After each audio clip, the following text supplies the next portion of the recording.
what you're going to want to do is about 60 minutes into it, 100 calories, and they could be gels. Some people like to use food, candy, you know, jelly beans. The Jelly Belly makes these awesome sport beans, which they taste like the jelly beans, but they have a little extra sodium in them, so they're perfect for you guys. There's bars, there's all kinds of things. You know, obviously you have to think about what you can carry. Like, it's not easy to put like a banana on your fuel belt or a peanut butter and jelly sandwich. You know, like you're not going to be packing a lunch here. You gotta think about how you're going to carry this stuff too. And I included some of this information in my email. I know a lot of you guys already have the hydration belts. There are other things you can use. A lot of running shorts will have pockets in them, and these fit very nicely in those pockets. There's also running belts. Spy belts is a really good one that a lot of runners like because it's small, but it really expands and it can fit a lot of these gels.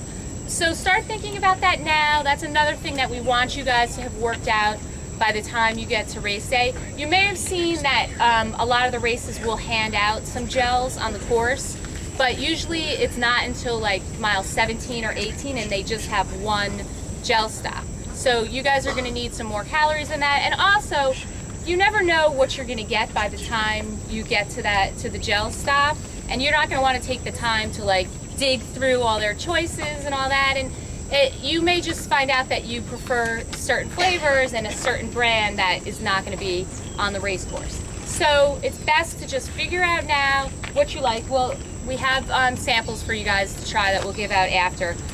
But definitely give these a shot. There's a lot of different kinds. Talk to your mentors about which ones they like, get recommendations.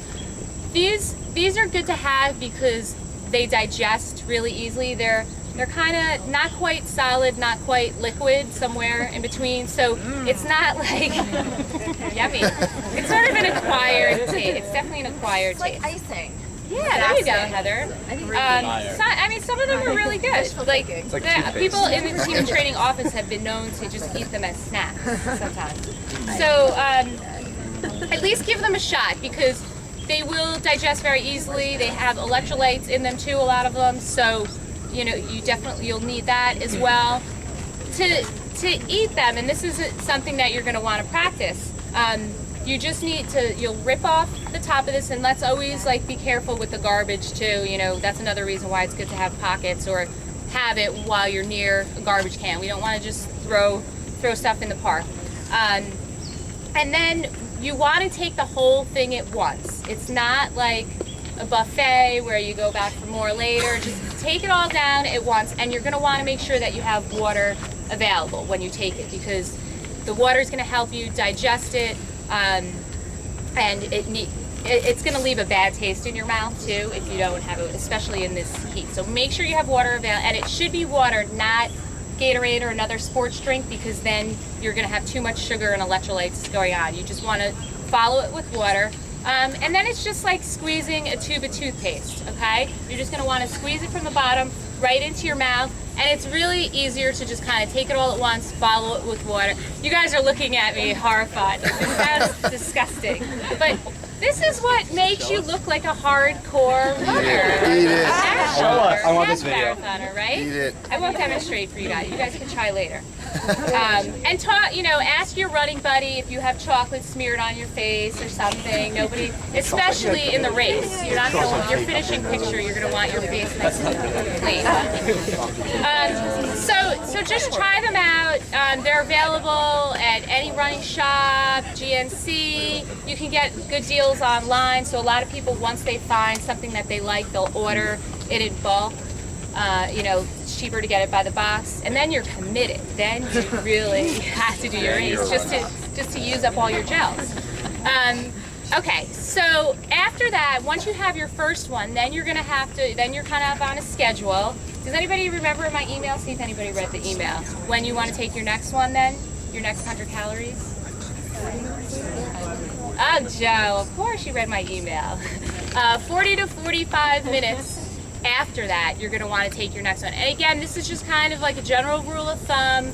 You might, you know, been in races where 30 minutes later I was starving, I needed another one. So it's good to definitely have some extra food on you, just in case you feel like you need it later. So after that, you just kind of get on a schedule. So you just have to plan in advance how much you're going to need during your runs. Now, some people can't tolerate this stuff, so you might just need to experiment with different things, pretzels.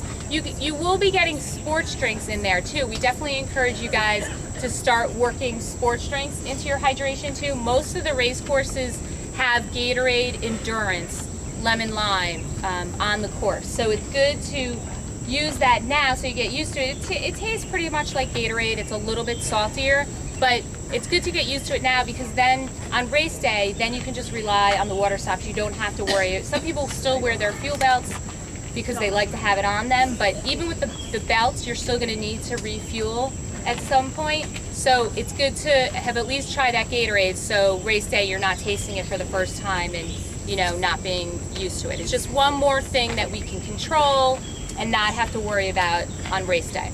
And Gatorade Endurance, you're not going to find it like at your local bodega, whatever, deli, but you can get it online. There are some stores in Manhattan. Has anybody found it? Some of the bike stores have it. Some of the bike stores, that's right. I think Toga has it, but you can also get it online in the powder form, which a lot of people like to do because it's cheaper that way, better for the environment. So start using sports drinks too, and then you guys also want to rehydrate with water and sports drinks after your runs too, especially when the weather's like this. Really, obviously, I know we keep talking to you guys about this, but when the weather's like this especially, just make sure if you're thirsty, drink.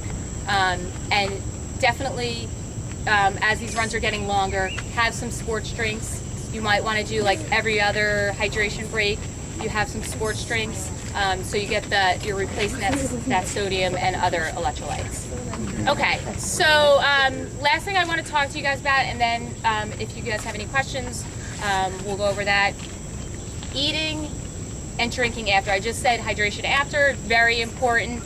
You guys want to keep hydrating until you have to pee that first time after your run, and then check your urine. I know but it's a runner's thing. If it's dark yellow, you want to keep hydrated. Okay, this is when some people get into trouble after the run. That later on in the day they start getting this massive headache, not feeling kind of nauseous. You're dehydrated at that point. So especially when it's hot like this, try to get into air conditioning after and just keep hydrating. Okay. You also want to make sure that you're eating something after these long runs. It's really important for your recovery. It helps repair your muscles, especially getting some protein after. You want to make sure you definitely get a lot of carbs because you want to replenish those glycogen, that stored glucose that I talked about, but also a little bit of protein. So chocolate milk, I know some of you guys are already doing this already, is a good thing to have post-run, and you want to try to have something within a half an hour after you run, because that's when your muscles are going to be most receptive to accepting that glycogen and replacing it. So that's going to help a lot with your recovery. So eat something. Some people, after a long run, they may not feel like they can tolerate solid food, so that's why chocolate milk is a good option, or a smoothie, sports drinks too. But definitely work on that. And for a lot of you guys, it's going to mean that you have to have something here for right after you run. If you don't live close by, or you can't, or going out to eat or something, you want to have something that those bars are really easy to carry in your bag. Just something quick for right after your run. Okay? So does anybody have any questions about any of that stuff? I know some of you guys might have special issues with allergies or food tolerances, so definitely please talk to the coaches about that, and we'll try to work with you and figure out the best foods for you to have before, during, all that. Nothing? You guys just want to start running, right? Get this over with?